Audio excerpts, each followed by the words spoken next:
तो हेलो दोस्तों, कैसे हो आप सभी लोग। होप कि आप सब अच्छे होंगे। तो welcome back to your channel Savita's Pathshala. तो मुझे पता है आप सभी को इस वीडियो की कब से वेट कर रहे थे, बट यार क्या करूं, मेरा खुद का नया क्लास में ट्रांसफर हुआ है तो मेरे खुद के स्टडीज को मैनेज करने में मुझे थोड़ा सा टाइम लग गया। बट कोई नहीं, अब से हम फिर से वैसे ही रेगुलर वीडियोस छोड़ना मैं स्टार्ट कर दूंगी।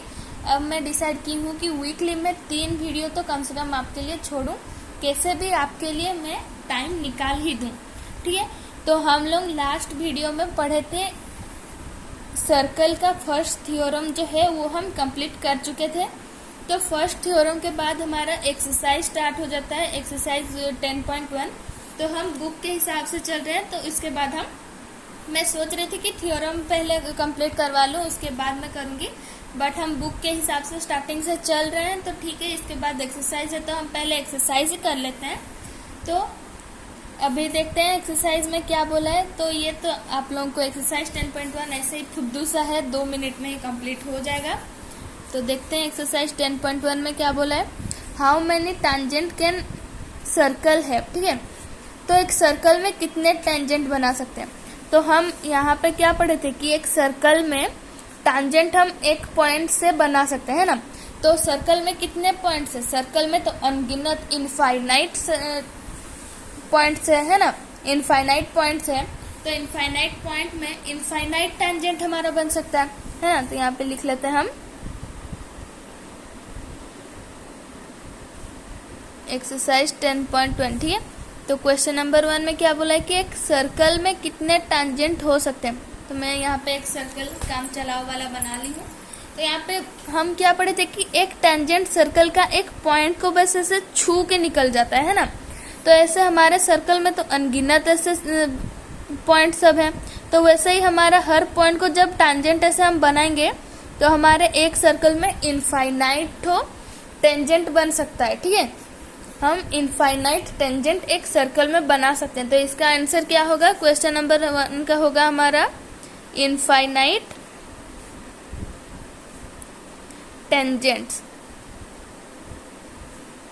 Can a circle have. ठीक है, ऐसे लिख दो, क्वेश्चन में जो लिखा है उसे ही छाप दो, बस अपना आंसर वहां पे चिपका दो जहाँ पे हाउ मैनी लिखा हुआ है। ये सबसे इजीएस्ट वे होता है। अगर आपको इंग्लिश अच्छे से नहीं लिखना आता है तो भी आप आराम से लिख सकते हैं। फिर सेकेंड क्वेश्चन देखते हैं। सेकेंड क्वेश्चन में कुछ पार्ट्स दिए हैं, इसका चार पार्ट्स दिए हैं। तो देखते हैं, फर्स्ट पार्ट में दिया है कि a tangent to a circle intersect it in. तो अभी मैं बताई कि एक पॉइंट में उसे टच करता है ना। तो हमारा आंसर तो मैं यहीं पे ही बता दी। तो यहाँ पे हम लिख लेंगे फर्स्ट का आंसर 1 पॉइंट्स। ठीक है, यहाँ पे एस दिया है, अगर किसी को लिखना होता 2 तो वहाँ पे एस पहले से ही दिया हुआ है, बट वो ब्रैकेट में है। तो यहाँ पे हम इंग्लिश की तरफ नहीं जाएंगे, मैथ ही डिस्कस करेंगे। ठीक है, तो एक टेंजेंट सर्कल का एक पॉइंट से टच करके जाता है। ठीक है, तो ये हमारा आंसर हुआ। सेकंड पॉइंट देखते हैं, सेकंड पार्ट में क्या दिया है। सेकंड पार्ट में दिया है a line intersecting a circle in 2 points is called a. तो ये मैं फर्स्ट इंट्रोडक्शन पार्ट में ये सब मैं तुम्हें क्लियर करवा चुकी थी कि एक सर्कल में अगर 2 पॉइंट से कुछ ऐसे काट के जा रहा है, मतलब इस तरह से ये बोल रहा है।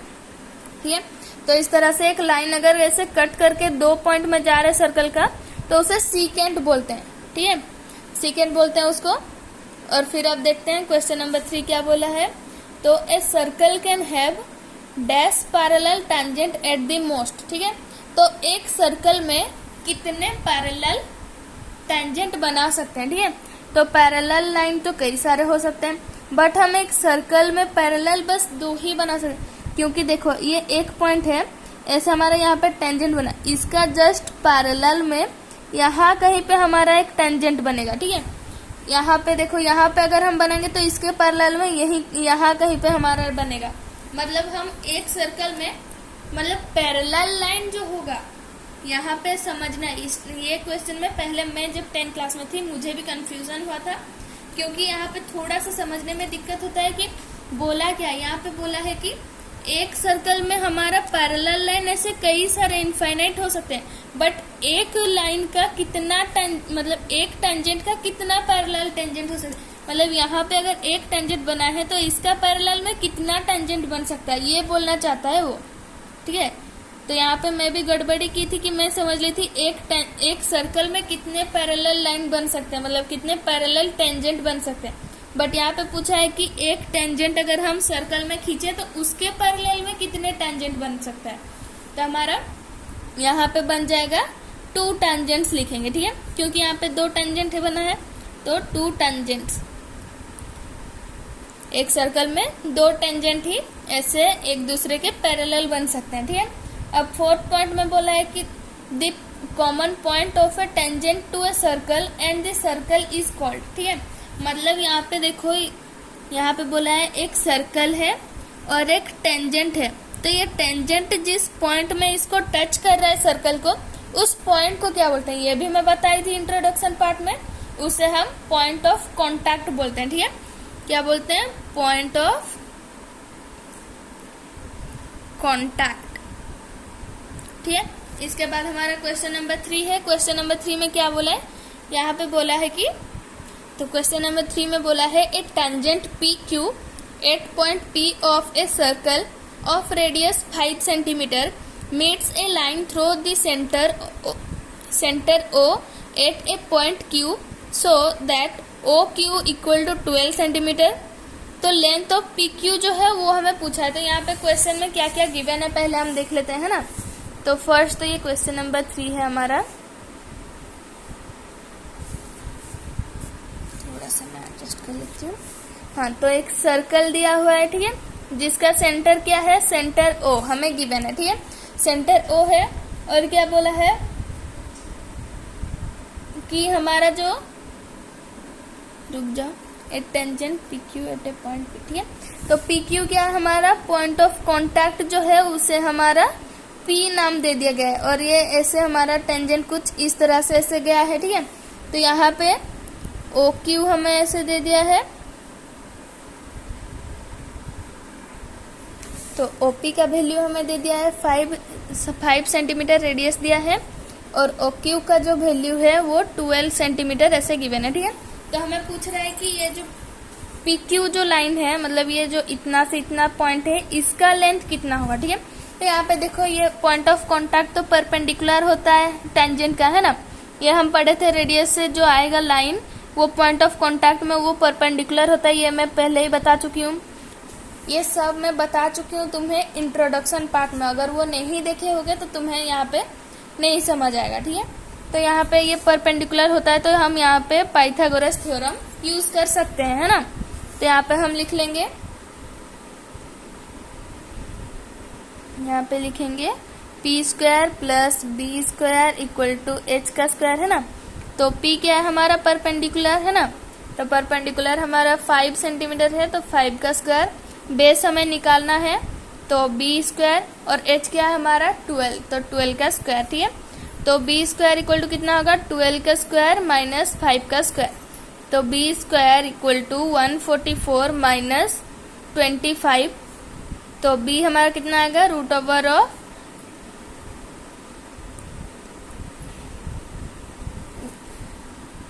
तो रूट ओवर ऑफ 199 सेंटीमीटर दिया है, तो सेंटीमीटर लिख देंगे, है।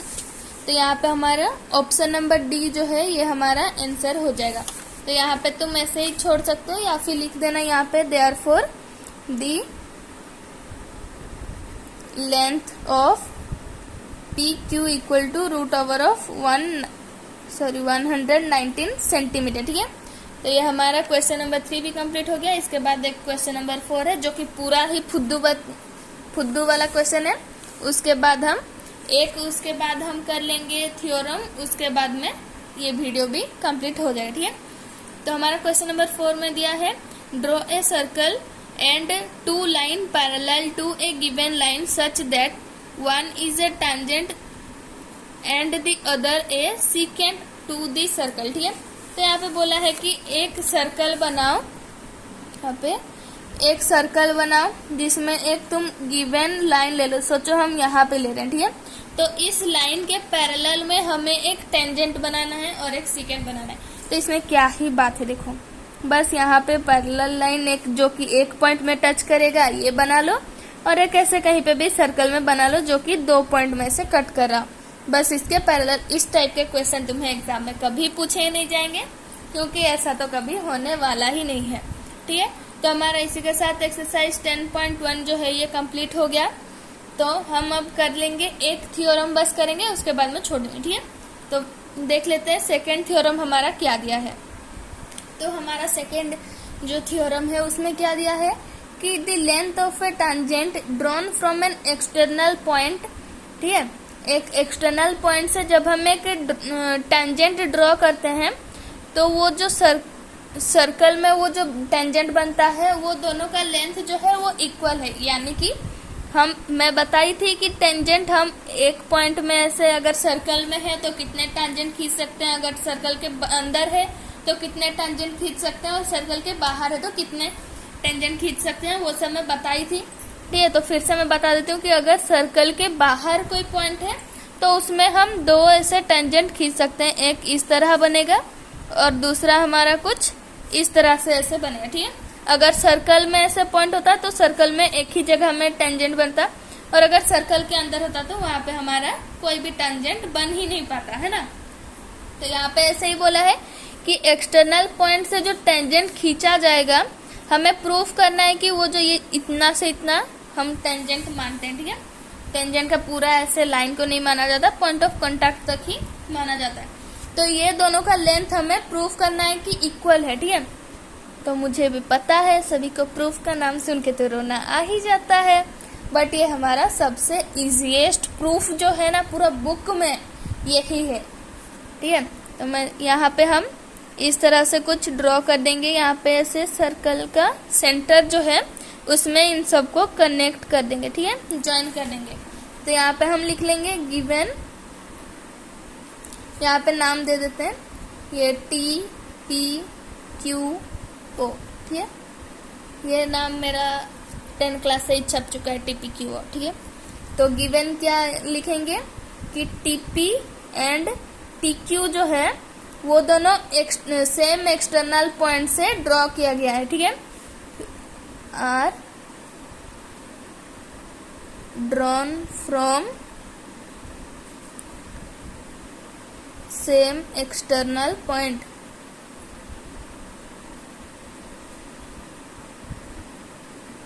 ठीक है, तो हमारा गिवन हो गया।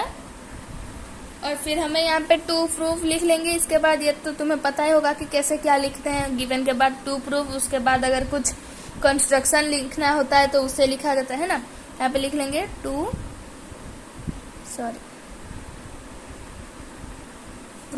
ठीक है, तो यहाँ पे क्या लिखेंगे TP इक्वल टू TQ। हमें इसका लेंथ इक्वल दिखाना है ना, तो यहाँ पे हम डायरेक्टली शॉर्टकट यहाँ पे लिखेंगे। ऐसा नहीं लिखना है कि the length of tangents drawn from, ऐसा नहीं लिखना है। बस ऐसे नाम दे दिए तो उसे शॉर्टकट में लिखो, क्योंकि एग्जाम में हमें उतना टाइम नहीं मिलेगा, है ना। इसके बाद हम कंस्ट्रक्शन लिखेंगे, क्योंकि ये सब जो है ये हम खुद यहाँ पे ज्वाइन किए हैं, ये पहले से नहीं दिया गया था, है ना। तो कंस्ट्रक्शन क्या है, TP और TO को कनेक्ट किए, T और O को कनेक्ट किए, और Q और O को। ठीक है, तो लिख लेंगे join P, T, Q to O। ठीक है, मतलब O तक हमें कनेक्ट करना है T और P और Q को, या फिर ऐसे लिख लो कि जॉइन TO, PO और QO, ऐसे भी लिख सकते हो। ठीक है, तो कंस्ट्रक्शन हो गया। अब हम लिखेंगे प्रूफ। प्रूफ क्या है हमारा, यहाँ पे हम ये देखो, यहाँ पे ये जो है ये हमारा 2 ट्राइंगल बन गया है ना, ये एक ट्राइंगल और ये एक ट्राइंगल बन गया है ना, और ये ट्राइंगल बन गया। और हमें ये पता है कि ये जो है ये परपेंडिकुलर होता है। परपेंडिकुलर क्यों होता है, क्योंकि पॉइंट ऑफ कांटेक्ट में जब हम सेंटर से कोई लाइन खींचते हैं तो वो पॉइंट ऑफ कांटेक्ट में परपेंडिकुलर फॉर्म करता है। ठीक है, तो ये हमारा ये दोनों तो हमारा बन गया परपेंडिकुलर। तो अब हम यहाँ पे यूज करेंगे, तो यहाँ पे हम इसे कॉन्ग्रुएंसी से प्रूफ करेंगे। ठीक है, तो यहाँ पे हम इस दोनों ट्राइंगल में क्या क्या कॉन्ग्रुएंट में हम दिखा सकते हैं कि OP और OQ इक्वल है। इक्वल क्यों है, कोई गेस कर सकता है। चलो मैं बता ही देती हूँ कि OP और OQ सेम होंगे क्योंकि वो दोनों रेडियस हैं, radius of the same circle. तो यहाँ पे हम लिख लेंगे in between TPO and TQO, ठीक है। तो PO इक्वल टू QO, ठीक है। PO और QO इक्वल है क्योंकि radius of the same circle, ठीक है। तो ये हमारा रीजन हो गया। अब सेकेंड तुम्हें क्या यहाँ पे कॉमन दिख रहा है, TO जो है वो दोनों ट्राइंगल में लाई कर रहा है, तो TO इक्वल टू TO, ठीक है। कॉमन साइड, ठीक है, ये हमारा कॉमन साइड है दोनों में। जब एक ही चीज दोनों में है तो वो तो सेम ही हो गया ना। तुम सोचो कि तुम्हारे पास भी डेयरी मिल्क चॉकलेट है, मेरे पास भी डेयरी मिल्क चॉकलेट है, दोनों 10 रुपीज वाला है, तो वो दोनों तो सेम ही होंगे ना, कुछ अलग तो नहीं होगा उसमें। तो सेम होंगे तो उसे हम तो यहाँ पे लिख सकते हैं कि नहीं ये दोनों इक्वल है, तो ये लिख लिए हम। और क्या दिख रहा है यहाँ पे, हमारा ये वाला पॉइंट देखो, P और Q एंगल हमारा इक्वल होगा क्योंकि दोनों ही 90 डिग्री है ना। तो दोनों 90 डिग्री हैं, तो यहाँ पे लिख लेंगे angle P equal to angle Q 90 degree each, ठीक है। तो ऐसे हम लिख लिए। तो यहाँ पे क्या हो गया, हमारा ये कॉन्ग्रुएंट प्रूफ हो गया। इतना तो तुम्हें आता ही होगा, क्लास 9 में भी पढ़े हम कॉन्ग्रुएंसी, ठीक है। यहाँ पे लिख लेंगे therefore triangle TPO congruent to, कुछ ऐसे लिखते थे शायद, कॉन्ग्रुएंट टू सर्कल के ऊपर कोलगेट का पेस्ट, ठीक है। तो TPO जो है वो कॉन्ग्रुएंट हो गया हमारा TQO का, ठीक है। बाई CPCT यहाँ पे लिख लेंगे, by CPCT corresponding part of congruent triangle, ठीक है। तो कॉन्ग्रुएंट ट्राइंगल है तो अगर वो दोनों अगर एक बार हम प्रूफ कर लिए कि वो कॉन्ग्रुएंट है, यानी कि उनका सब कुछ सेम हो जाएगा। अगर ये सेम है, ये भी सेम होगा, ये एंगल के साथ सेम होगा, ये एंगल इसके साथ सेम होगा, ठीक है, सब कुछ सेम हो जाएगा। तो यहाँ पे हम CPCT को यूज करके लिख सकते हैं TP इक्वल टू TQ, ठीक है। तो इसके साथ हमारा ये प्रूफ भी हो गया, है ना। प्रूफ हो गया कि ये जो है एक मतलब एक्सटर्नल पॉइंट से अगर हम टैंजेंट ड्रॉ करेंगे तो उसका जो लेंथ होगा वो सेम रहेगा। तो ये सब मत समझना कि हम जो ये सब पढ़ रहे हैं फालतू है, ये हर टाइम यूज होगा। मैं मतलब बता रही हूँ कि तुम आगे भी जाके इनको पढ़ने वाले हो, हर चीज में यूज होगा, इस चैप्टर में यूज होगा, साथ ही साथ सरफेस एरिया में भी थोड़ा बहुत यूज हो जाता है कहीं कहीं पे, है ना। तो इस तरह से, और जब तुम 11th क्लास में जाओगे तब भी ये थोड़ा बहुत यूज आ जाता है, ठीक है। तो ये हमारा बन गया, मतलब प्रूफ हो गया हमारा थ्योरम 10.2। तो मिलते हैं अगली वीडियो में जिसमें हम आगे का क्वेश्चंस भी करेंगे और थ्योरम भी सॉल्व करेंगे, ठीक है। तो मिलते हैं अगली वीडियो में, तब तक के लिए goodbye and take care.